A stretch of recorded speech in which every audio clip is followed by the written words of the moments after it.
Supreme কোর্টে SIR সংক্রান্ত যে মামলা চলছিল, এইমাত্র এক্ষুনি সেই মামলার রায় ঘোষণা হলো। সেই মামলার রায় ঘোষণা করলেন ডিভিশন বেঞ্চের বিচারকদ্বয়। কি রায় দিলেন সবটা জানাবো। আমি শ্রীবাস পাল, এখন সকাল চ্যানেলে সবাইকে স্বাগত। আপনারা জানেন যে গত 12 তারিখ থেকে আজকে 14 তারিখ পর্যন্ত একটানা সুপ্রিম কোর্টে এসআইআর সংক্রান্ত মামলা চলছে, বিশেষ করে বিহার কেন্দ্রিক। এখানে এখনই রায় ঘোষণা হলো। সেই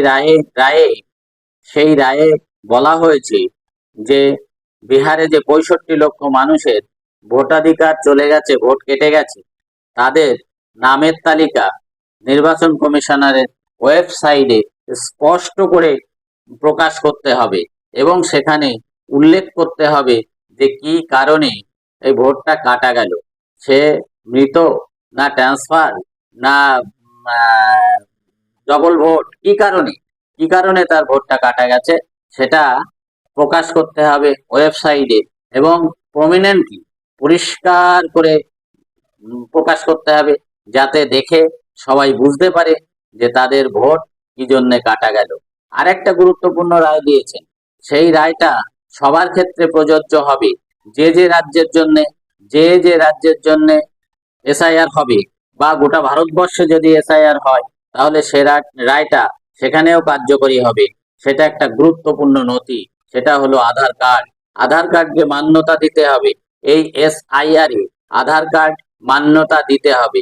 যদিও এখানে বলা হয়েছে বিহারের ক্ষেত্রে, যেহেতু মামলাটা বিহারের ক্ষেত্রে ছিল, এখানে বলা হয়েছে বিহারের ক্ষেত্রে এই আধার কার্ডকে মান্যতা দিতে হবে এসআইআর এ বিহারের ক্ষেত্রে মান্যতা দিতে হবে আধার কার্ডকে। তাহলে আমাদের পশ্চিমবঙ্গে যে আগত এসআইআর বা স্পেশাল ইন্টেনসিভ রিভিশন হবে, সেখানেও আধার কার্ড মান্যতা পাবে।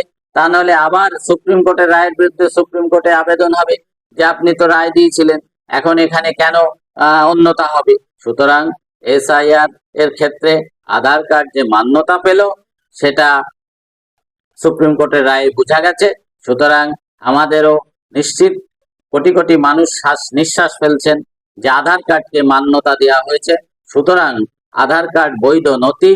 আধার কার্ড থাকলে আপনি, আপনার ভোট থাকবে আগামী এসআইআর এ এবং আপনি বৈধ ভোটার বলে পরিগণিত হবেন। সুতরাং আধার কার্ড থাকলে আপনার ভোট, তবে দেখুন আপনার আধার কার্ডটা যেন জাল না হয়, এটা দেখুন। এখনই আধার কার্ডটাকে চেক করে রাখুন যে এটা জাল কিনা। যাই হোক, আপনার আধার কার্ড থাকলে আপনি বৈধ ভোটার হয়ে যাবেন। সেই রায় আজকে সুপ্রিম কোর্ট দিয়েছে। বিহারের ক্ষেত্রে রায় দিলেও পশ্চিমবঙ্গের ক্ষেত্রেও একই রায় হবে। ভালো থাকুন, সুস্থ থাকুন। ধন্যবাদ সবাইকে।